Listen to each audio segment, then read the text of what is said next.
Most people who come to the Potter's House are usually blown away first by how the building looks. And they're just so impressed by how beautiful it is, how clean. Then they meet a student. And they walk up, and the student says, "Welcome to the Potter's House." And they stick their hand out. And immediately they're taken back by that because they had not seen that before. We tell students, people are in your house.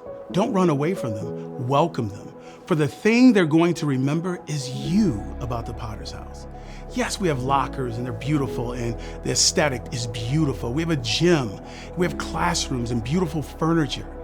But other schools have that too. What they don't have, it's you, it's our students. So people walk away with this joy of people welcomed me in their house. I want that, I want to come back. And we try to be intentional about that hospitality. And our students are growing in that because we believe that's part of their Christ-centered education.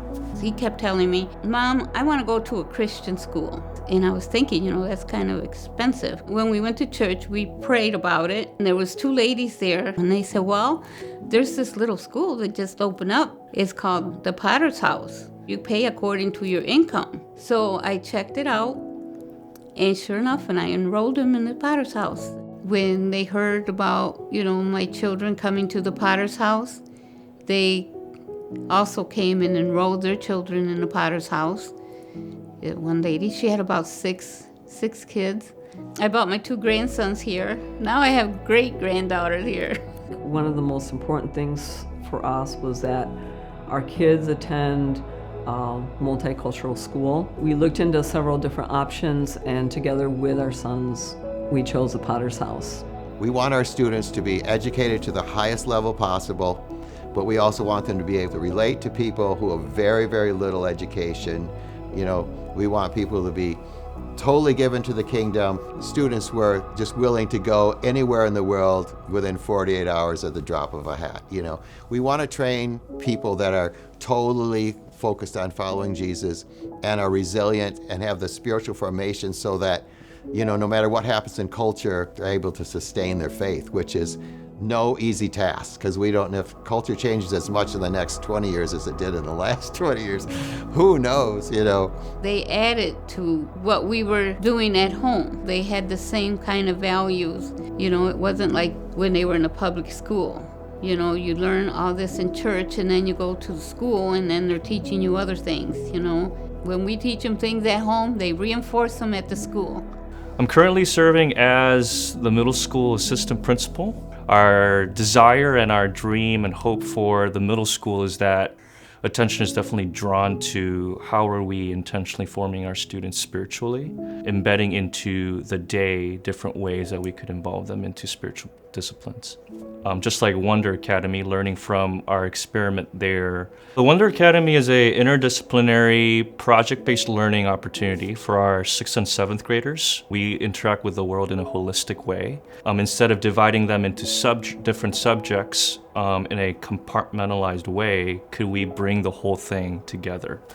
And that's one thread. The other is project-based, which we realized that students could learn more meaningfully through current event related projects that they could involve themselves in. So we learn through 2-month-long projects, 5 a year, where we're pursuing some deep questions that relate to our community, which is the third thread of Wonder, where we are reaching out to community engagement, where we're partnering with organizations to make the work that they're doing more meaningful.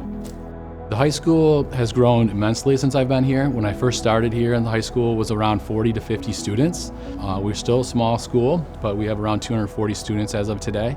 We've had to grow our staff, grow our buildings. I've seen 2 or 3 different building renovation projects that went on, 2 major ones. 20 years ago when we started here, I didn't know if we'd ever have a nice building like this, or even the gym. It's just a blessing to walk in a facility like that where we can practice here at our school instead of searching for gyms.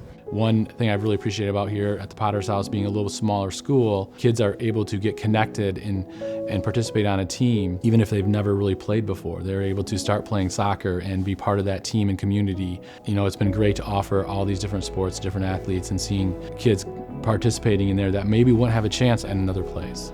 We think the value of athletics helps train and teach our students for not only life here in high school, but life beyond high school. We think these athletics help build character. They have a sense of community, that we come together, and we're just developing core values that will help them in the future. So responsibility and character building is a big part of what we do in our athletic program. I was able to be here through the growth that brought us a new wing of the school, opening up 8 or 9 new classrooms, a new gym on our campus. What a blessing to be able to expand our space, to be able to say to a number of new families, we have room, come be a part of it. Also taking the church space, renovating that, creating some beautiful classroom spaces out of a church basement, right? Art, computers, music, downstairs, science. That also opened up other spaces in the school building that we could make classrooms and learning spaces out of. It's been great to be a part of that growth and see how we can grow as a campus, but know that that stretches us too, that stretches us culturally. We're not all in the same 2 hallways anymore. I've seen our school transform into an academically elite school. We've been expanding our programs with dual enrollment classes, allowing them to have business and leadership classes and marketing and social media classes as well. We've been opening up more AP classes. And we also have partnerships with different universities in the area. Kuiper College, Cornerstone, Grace Christian University, and Calvin, in which we can do dual enrollment, offering those things to our students as well, so they can get college credit while in high school. And what we notice is that the people between this school, the high school and the elementary school, are part of a demographic that are the fastest growing entrepreneurs in the country. So what we're trying to initiate is a business leadership class with one of our parents actually, as the professor, and a marketing class in the spring. And we're looking to try to grow that each year so that our students can experience a college class in high school and come to that point where they can think to themselves, oh, I can do this.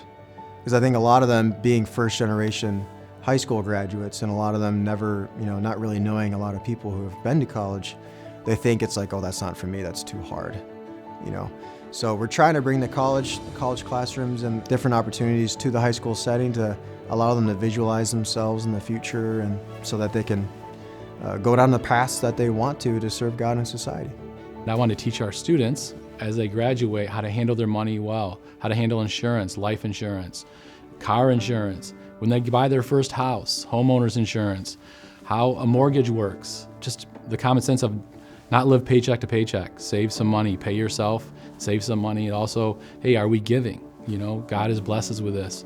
And the importance of doing a budget that you can do investments, so you can invest in your Roth IRA and know what that is and be able to invest in things you know.